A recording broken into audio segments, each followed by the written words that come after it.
Memoria Amber Valley is such a beautiful location. The views from the top of the hill across the valley are absolutely amazing. And of course, Amber Valley has a full range of burial and cremated remains interment options. For more details, have a look at our website at Amber Valley, or have a look at our social media pages, Facebook pages. You'll find details on there.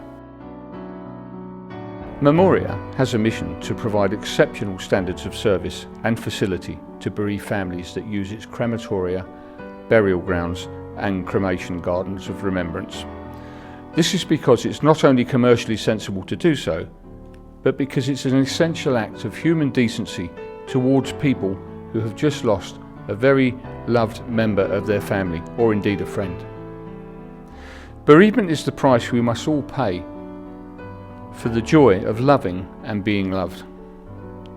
The loss of a loved one is the most stressful, unhappy and traumatic experience that we will face in life.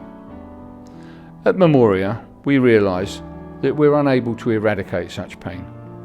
We also know it's our responsibility and duty to be as efficient, kind, respectful and polite as is humanly possible to our clients at their time of grief and thereafter when they return to remember their cherished relatives or friends.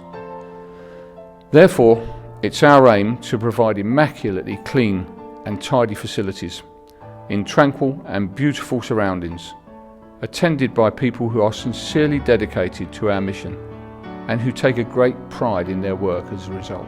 I'm really pleased today to be able to sort of take you through a Memoria facility, because a lot of people that have looked at my social media presence have said, "Oh, Frank, what happens, when somebody dies?" Well, what I really wanted to talk about was choice and time. The COVID situation has changed a lot of things. So nowadays, getting a death registered, getting the doctor's paperwork in order is pretty straightforward. And at that point, once you've done that, you then have a choice.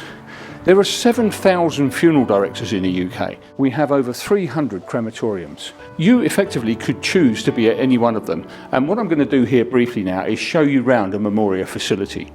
We're in the lobby area at the moment. I'm going to walk you through. And you can just see how lovely and relaxed the feeling you get at a Memoria facility. You've got options. You can have a PowerPoint presentation, cradle to grave photographs, the history of that person's life, a celebration of their life.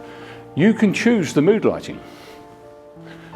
You can have their image, or an image of a nice vehicle, which was a big part of their life, projected above the catapult if you so choose to. You can have the service streamed anywhere.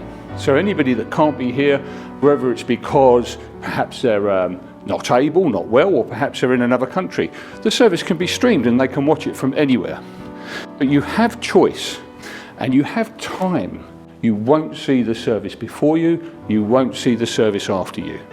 And with the facilities that we've got at a Memoria location, you will without doubt have had a really good quality service delivery and something to give you closure, give you comfort, going away knowing that you've been treated with dignity and respect.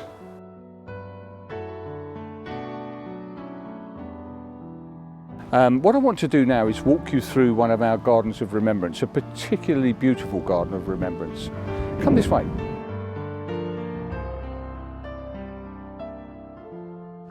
Having made the right choice of end-of-life service in a beautiful chapel that gives you everything that you're going to want, presentations which we talked about earlier, the ambient lighting and all of the stuff associated with the service in the chapel, you may then be thinking about laying your loved one to rest. Again, a really important decision, and it's really important to understand the choices that you've got. So what I'm going to do here is I'm going to talk about some of the choices you have at Memoria. Choices and products suit everybody's needs and indeed budgets. You might choose something very simple like a memory plaque on our obelisk. You may choose to have a memorial tree where you can intern somebody's ashes beneath the tree. You may choose one of our lakeside markers, perhaps a lovely memorial bench in one of our beautiful gardens of remembrance.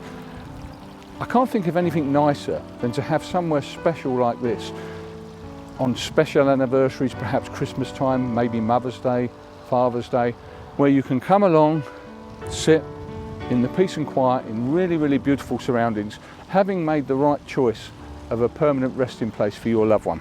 At some of our other parks around the UK, we have full burial options as well. Lawn graves, traditional graves, and in some of our parks we have prestige family gardens where you can buy a garden for the whole family, hedged in, gated, with your own memorial bench inside, which is your family's forever. If you want to know more about those, please get in touch. You'll find my details on our website. But just have a look around this garden here. It's so beautifully done. And I'm sure that if you make the choice of having a permanent memorial at a Memoria location, you really won't regret it. It will be so nice. It will help you along that journey of bereavement.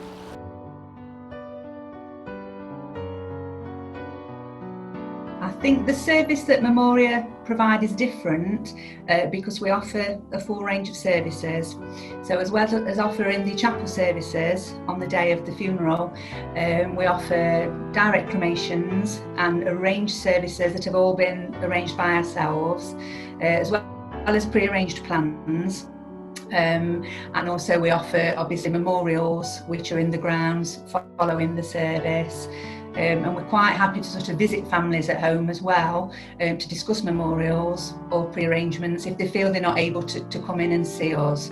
So we're quite happy to cater for everybody's needs.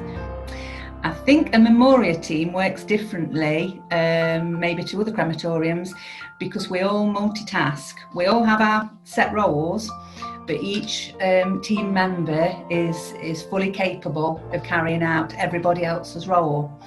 So, you know, for example, if there's sickness or anyone on holiday, we can all cover where needed. As I said, it's very rewarding. You feel it's a job with a proper purpose, and which I personally haven't had before. Previously, I've enjoyed all the jobs I've had, but it's just been like going to work. But this, you know, you're doing it for a really good reason. They're going through a lifetime event. They don't know about the other 7 services that will be taking place, and they don't care, and nor should they. And so, you know, we try and train every single member of our teams to always keep that element in the back of their mind, always keep that mission statement in the back of their minds. And the mission statement was really to understand that when somebody passes away, it is the worst experience. If it's a very close relative, it is the most stressful time. It is not divorce. It is not buying a house. It is the loss of your wife or the loss of your husband, or God forbid, which has happened to me out of my 6 children, I lost a child. You know that's the worst thing that ever can happen to you. So we built it on the basis that the client was always right. We want to continue with personal development, and that's something that, you know, is hugely important, because of course when you're thinking about, you know, continually improving, making sure complacency doesn't set in, and generally ensuring that you have those skill sets that you don't just get on that first occasion, but you're then able to maintain them and develop them as you go forward. If you play Fly Me to the Moon by somebody else other than Frank Sinatra, you would know about it. No, it's very important to people. So you have to get all of those things right. And in these fantastic facilities with wonderful gardens, you have to do 2 other things. 1, you have to have enough time. That's the worst thing that the public think about cremation, is the queue of funeral directors. Funnily enough, if they went to a cemetery, they don't mind seeing a Jew over there, a Roman Catholic over there, an Afro-Caribbean over there, and a Methodist over there. It doesn't bother them. But this queue up the drive of a crematorium, that is just a horrid, impersonal conveyor belt. Everything that we do, from the first time we send out an application form to, you know, someone celebrating their 10-year anniversary of the company, you know, everything has to be around that consistency of delivery. And in 2016, we started selling funerals online, both direct cremation and attended direct cremation, and in fact traditional services online. And if you'd said to me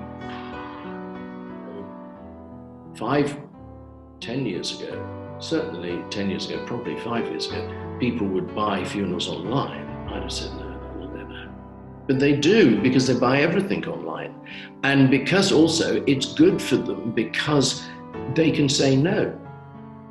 Whereas you go down the high street and walk into a funeral director's, you won't get up and walk out of embarrassment. Because of course, we do tend to be a long-term employer, and people do tend to join us for a long period of time. We have certain people that are currently with the business that have been here for 8-9 years working within the crematorium environment. And bearing in mind, we only opened our first site of our second generation of crematoria in 2011. That's pretty much the entire time that we've had crematoria open. So it becomes really important to allow them that opportunity to keep developing and make sure that they keep us being the people that we set out for them to be at the start. We built it on the basis that the client was always right. That is the mission statement. That is what the staff talk about.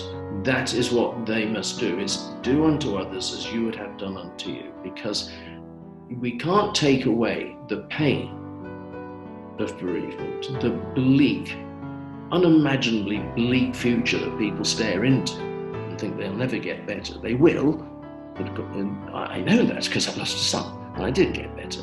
You never forget it, but you do get better.